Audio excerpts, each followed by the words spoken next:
Bonjour à toi chers spectateurs et aujourd'hui penchons-nous sur le documentaire Les Saisons de Jacques Perrin et Jacques Clouzot.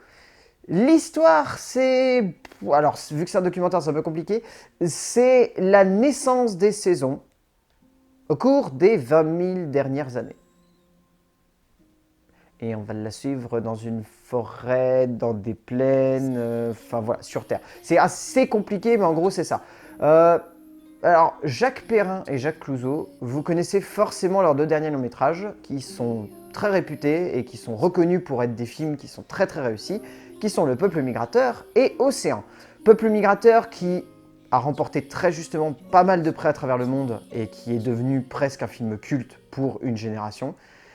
Océan qui était un très joli film sur les fonds marins, qui était vraiment très beau. Et donc là, ils reviennent avec Les Saisons, qui est dans cette pure veine-là, c'est-à-dire vraiment nous montrer un paysage terrestre qui va évoluer au fil du temps à cause ou en partie, grâce à l'être humain. Les Saisons est une faute de parcours assez étrange pour Jacques Clouzot et Jacques Perrin. Parce que il a tous les défauts des deux précédents films et il a très peu de qualité si ce n'est l'image.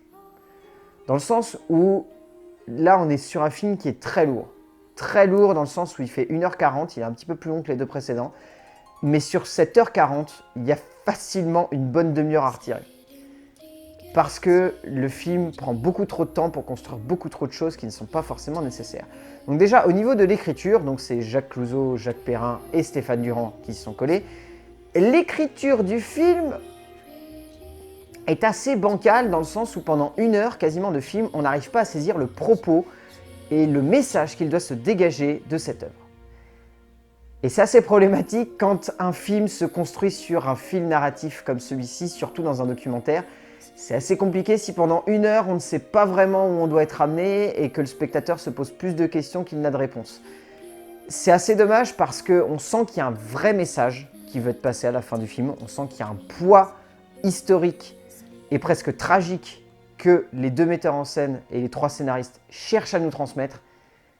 Et on ne l'a pas assez bien amené, il n'a pas été assez bien amené pour qu'on le garde en tête à la fin du film. On est trop en train de se dire « Ok, mais la première partie, concrètement, ça voulait dire quoi ?» Parce qu'en gros, la première partie, on a vraiment des clips musicaux animaliers. C'est-à-dire qu'on voit des animaux évoluer dans un environnement et il n'y a que de la musique par-dessus.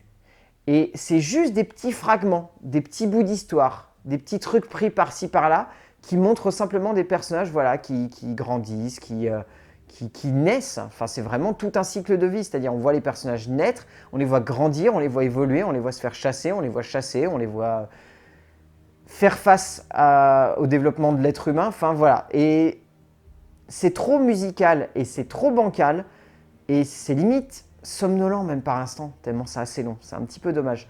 Au niveau de la mise en scène, là-dessus, il n'y a pas grand-chose à en dire parce que Jacques Clouzot et Jacques Perrin, c'est des mecs qui sont ultra ambitieux de ce point de vue-là. Donc l'image, elle est folle, elle est juste folle, elle est magnifique. Il y a un travail, enfin c'est dingue, mais il y a 10 chefs opérateurs sur ce film.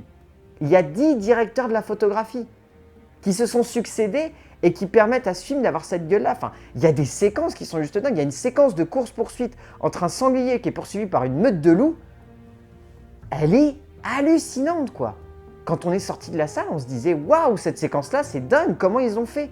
Parce qu'elle est juste parfaite, les placements de caméra sont géniaux, la mise en scène se suit à merveille, le montage est ultra dynamique, c'est cohérent, c'est limpide, c'est clair. Wow, c'est une course-poursuite supposée être du documentaire, c'est vachement bien fait. Ah, de ce point de vue-là, c'est dingue.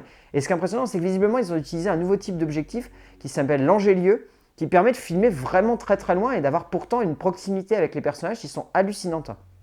Enfin, ça se voit, hein. L'image, elle est superbe et on a la sensation de jamais s'immiscer entre ces animaux. Ce qui donne l'impression voilà, de leur voler un instant de vie et de ne pas être repéré. Ce qui est vraiment très bien fait de ce point de vue-là. Jacques Clouzot et Jacques Perrin, ils ont vraiment réussi leur coup. Enfin, c'est extrêmement bien fait. Rapidement, la voix off de Jacques Perrin est un peu trop lourde. Elle plombe le long métrage. Elle n'apporte pas forcément plus de développement. Ça aurait presque gagné à être un long métrage sans voix off. Mais après, ça, c'est du détail.